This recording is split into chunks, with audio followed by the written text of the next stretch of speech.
Hello friends, welcome back my YouTube channel GS academy. আজকে আমরা শিখব ক্লাস 8 এর একটি বিশেষ উপপাদ্য নাম্বার 13। খুবই ছোট একটি উপপাদ্যটি আছে একটি সরলরেখার বহিস্থ যে কোনো একটি বিন্দু থেকে ওই সরলরেখা পর্যন্ত যেসব সরলরেখাংশ আঁকা যায় তাদের মধ্যে লম্বের দৈর্ঘ্যই হবে ক্ষুদ্রতম।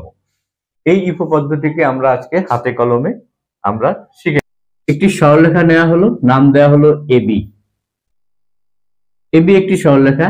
এবি সরলরেখার বহিস্থ একটি বিন্দু, অর্থাৎ এবির উপরে নয়, বাইরে আমরা যে কোনো জায়গায় নিতে পারি। আমরা বিন্দুটিকে এখানে নিলাম, বিন্দুটির নাম দেওয়া হলো ও। এখন ও থেকে আমরা এবি এর উপর একটি লম্ব টানলাম, নাম দেওয়া হলো ও পি। এখন এই উপপাদ্যে বলা হচ্ছে যে এখন ও থেকে আমরা এই এবি সরলরেখার উপরে যত সরলরেখাংশ টানবো তার মধ্যে ওপি এর দৈর্ঘ্য হবে ক্ষুদ্রতম। অর্থাৎ এইভাবে যদি আমরা আরো অসংখ্য সরলরেখা টানি যা এবি এর উপরে আসবে, যে দিক দিয়ে আমরা টানি না কেন, ধরেই নিলাম আমরা এখানে আরো দুটি টেনে নিলাম, এটা ধরে নেওয়া হলো ধরো এক্স ওয়াই জেড। তাহলে ও থেকে আমরা এবি সরলরেখার উপরে ওপি বাদে ও এক্স, ও ওয়াই এবং ও জেড আরো তিনটি সরলরেখা টানা হলো। আমাদের প্রমাণ করতে হবে যে ওপি এর দৈর্ঘ্য, এই ওপি এর দৈর্ঘ্যই হচ্ছে ও এক্স, ও ওয়াই এবং ও জেড থেকে ক্ষুদ্রতম হবে। অর্থাৎ ওপি দৈর্ঘ্যই হবে ক্ষুদ্রতম এর থেকে। আর আমরা ও বিন্দু থেকে এবি এর উপর যত যেভাবে হোক আমরা সরলরেখা টানি না কেন, ওপি এর থেকে ক্ষুদ্রতম আর অন্য কোনো সরলরেখা হবে না, সরলরেখাংশ হবে না। অর্থাৎ ওপি হবে ক্ষুদ্রতম। জাস্ট এই কথাটাকে আমরা এই উপপাদ্যে প্রমাণ করব। প্রথম যে অংশটা আমরা এঁকেছি, অর্থাৎ আমাদের যে ডায়াগ্রাম, দ্বিতীয় যে অংশটা থাকে উপপাদ্যের সেটা হচ্ছে প্রদত্ত। প্রদত্তটা আমরা কি লিখব? এ বি যে কোনো একটি সরলরেখা।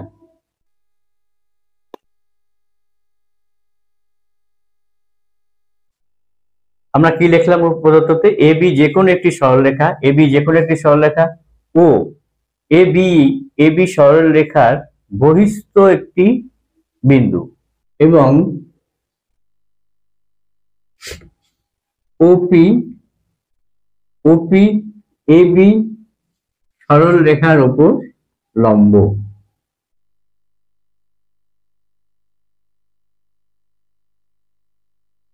অর্থাৎ আমরা কি লিখবো? ওপি লম্ব এ বি।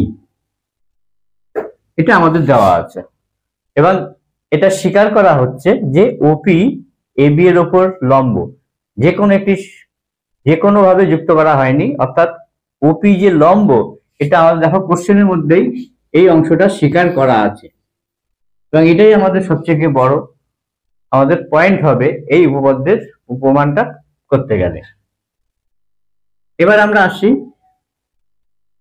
প্রামাণ্য। প্রমাণ করতে হবে যে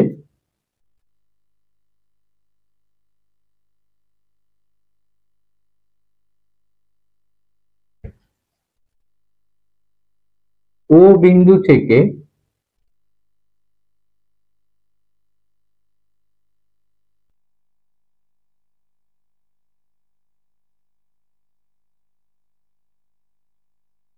এ বি সরলরেখাংশের ওপর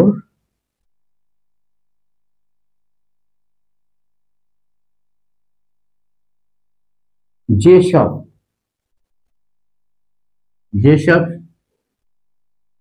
সরল রেখাংশ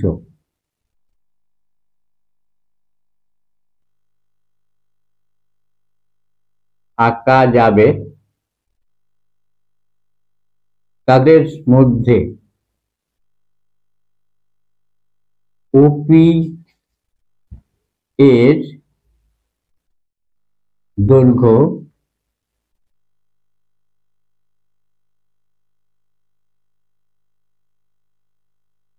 ওপি এর দৈর্ঘ্যই হবে ক্ষুদ্রতম। এটা আমাদের প্রমাণ করতে হবে। এখন এই ধর্মটা প্রমাণ করতে গেলে আমাদের ছোট্ট একটা অঙ্কনের দরকার আছে। আমরা তাই এখানে লিখে নিলাম অঙ্কন।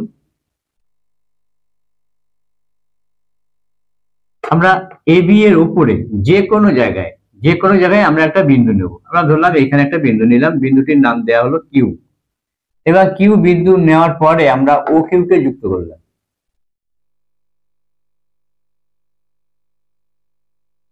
ঠিক এই কথাটাই আমরা লিখব, এ বি সরল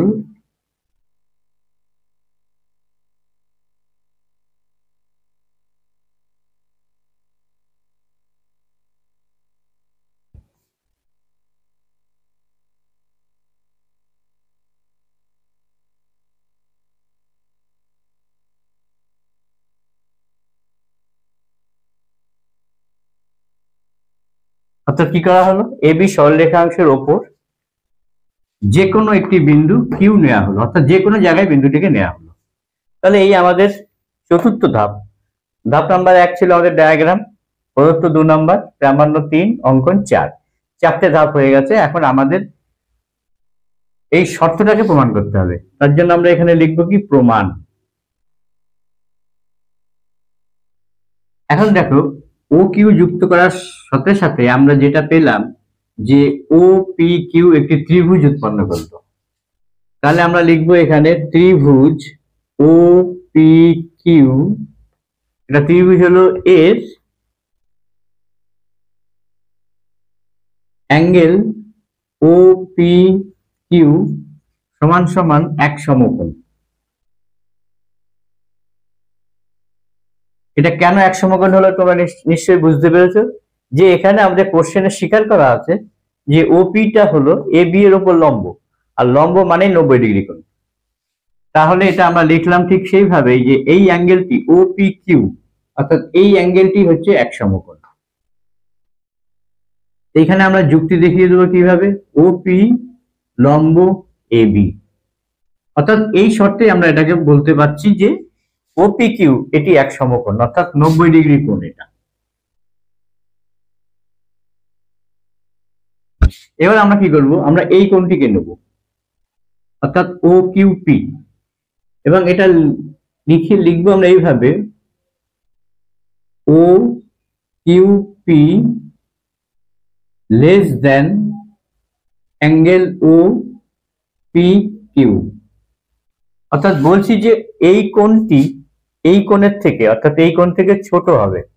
এখন এই কোণটিকে আমরা এই কোণ থেকে ছোট না মেপে কিভাবে বললাম, এর পেছনে যুক্তিটা কোথায়? এর পেছনে যে যুক্তিটা হচ্ছে, একটি ত্রিভুজের, অর্থাৎ এখানে আমরা পেলাম সমকোণী ত্রিভুজ, এই সমকোণী ত্রিভুজের কেবলমাত্র একটি কোণই 90 ডিগ্রি হতে পারে, অর্থাৎ সমকোণ হতে পারে।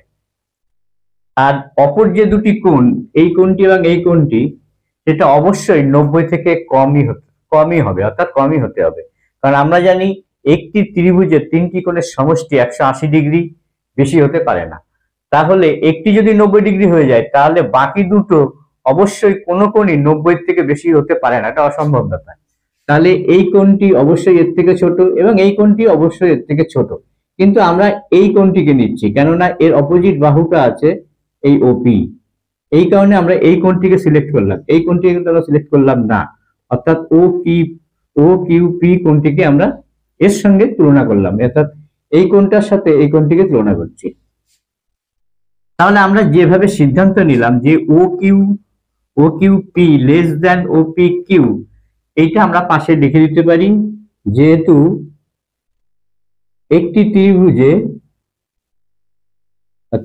একটি সমকোণী থাকতে পারে, যে কোনো ত্রিভুজের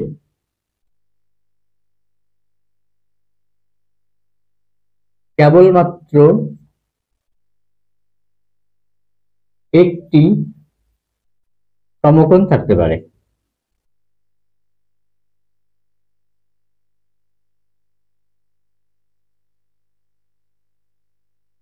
অর্থাৎ একটি কোণই সমকোণ থাকতে পারে, তাহলে অপর দুটি কোণ অবশ্যই 90 থেকে বড়।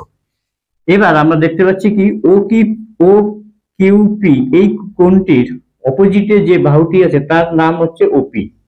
তাহলে ওপি, এবার যে কোণটি বড় হয় তার অপোজিট বাহুও বড় হয়, অর্থাৎ ওপি কিউ, ওপি কিউ, ওপি কিউ এর অপোজিট বাহুটি আছে ও কিউ, তাহলে আমরা লিখতে পারি লেস দেন ও কিউ, অর্থাৎ ও কিউ বাহুটি বড়, অর্থাৎ ওপিটি ছোট, লেস দেন। যেহেতু আমরা এখানে লিখে দেবো যেহেতু এই কোণটি বড়, অর্থাৎ যেহেতু অ্যাঙ্গেল ও পি, এটাকে লিখি যেহেতু O Q P less than angle O P Q, এই শর্তটি আমরা দিয়ে দিলাম, যে এই শর্তের উপর বেস করে আমরা সিদ্ধান্তে গেলাম যে ওপি লেস দেন ও কিউ। এখন আমরা এটা দেখতে পেলাম যে এই বাহুটি অর্থাৎ ও কিউ থেকে ওপি ছোট। ঠিক এইভাবে আমরা আরো এই কোণটিকে নিয়ে আমরা একইভাবে প্রমাণ করতে পারি, অথবা কিউ বিন্দুর যে কোনো অবস্থানের জন্য আমরা এই সত্যটি প্রমাণ করতে পারি। তাহলে এবার আমরা লিখতে পারি এবি সরল রেখার ওপর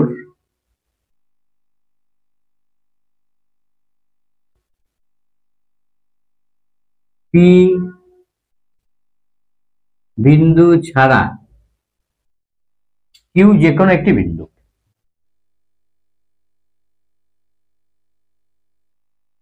অর্থাৎ এবি সরলরেখার উপর পি বিন্দু ছাড়া কিউ আমরা যে কোনো একটি বিন্দু নিলাম।